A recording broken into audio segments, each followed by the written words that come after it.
স্বরাজ ঘোষের উদ্যোগে বাঁশবেড়িয়াতে মিলন উৎসব। বিজেপি নেতা স্বরাজ ঘোষের উদ্যোগে বাঁশবেড়িয়া কলবাজার চওড়া লাইনে এক মিলন উৎসবের আয়োজন করা হয়।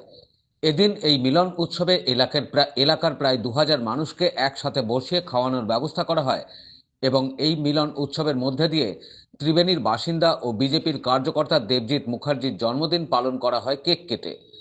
এছাড়া উপস্থিত ছিলেন মণ্ডলের প্রাক্তন সভাপতি গণেশ ঘণ্টায়, সন্তোষ রাউত, সন্দীপ সাধুখাঁ সহ আরও অনেকে। भारत माता के जय श्री राम वंदे मातरम वंदे मातरम।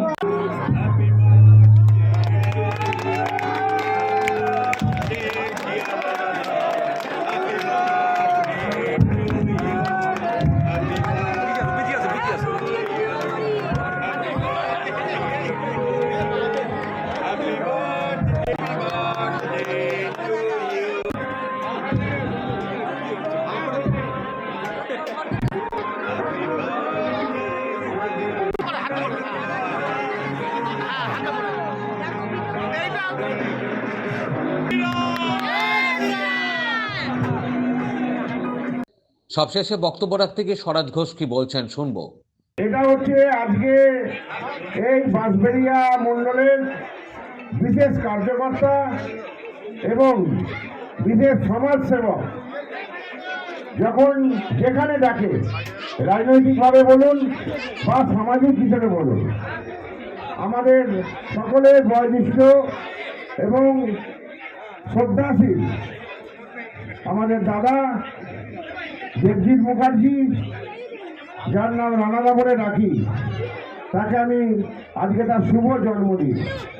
তাই এই শুভ জন্মদিনে সকলকে নিয়ে যে একটা মেল বন্ধন, রানাদার পাশে আমি দাঁড়িয়েছি যে দাদা তোমার জন্মদিন শুধু তোমার জন্মদিন না, এই বাঁশবেড়িয়া অঞ্চলের সকলের এই জন্মদিনে একটা আনন্দের সাথে জন্মদিন পালন হবে এবং এই জন্মদিন পরিবর্তনের যে ডাক 2026-এ, তো এখান থেকেই শুরু করা হবে। অন্যদিকে সব শেষে সাংবাদিকদের মুখোমুখি হয়ে বলেন, কে একজন তৃণমূলে চলে গেছে তার জন্য আমাদের কোনো ব্যাপার না। আমাদের সর্বভারতীয় দলে কে এলো কে গেল তাতে আমাদের কিচ্ছু যায় আসে না। আরও কি বলছেন শুনবো। দেখুন, ভারতীয় জনতা পার্টি একটা সর্বভারতীয় দল, তাই এই দলে কে একজন আসলো কে একজন গেল এই নিয়ে দল চিন্তা ভাবনা করে না, দল এই নিয়ে কিছু মনে করে না। কারণ আপনারা দেখছেন যে এখানে কে একজন গেল সেই নিয়ে ভাবনা নয়, এই দলে কত হাজার হাজার মানুষ আসছে সেটা নিয়ে আমাদের দেখুন, এটাই আমাদের আনন্দের ব্যাপার। কেউ একজন চলে গেছে সেই নিয়ে দল ভাবে না। আজকে দেখুন এখানে 1.5 থেকে 2000 মানুষের সমাগম আছে, সেখানে একজন কে বিশেষ লোক গেছে এটা নিয়ে কোনো চিন্তিত নয়। দলের মতো চলবে এবং আগামী দিন 2026-এ ভারতীয় জনতা পার্টি এই সপ্তগ্রাম বিধানসভা থেকে শুধু নয়, হুগলি জেলার যে 7টা সিট আছে 7-এ 7 পাবে।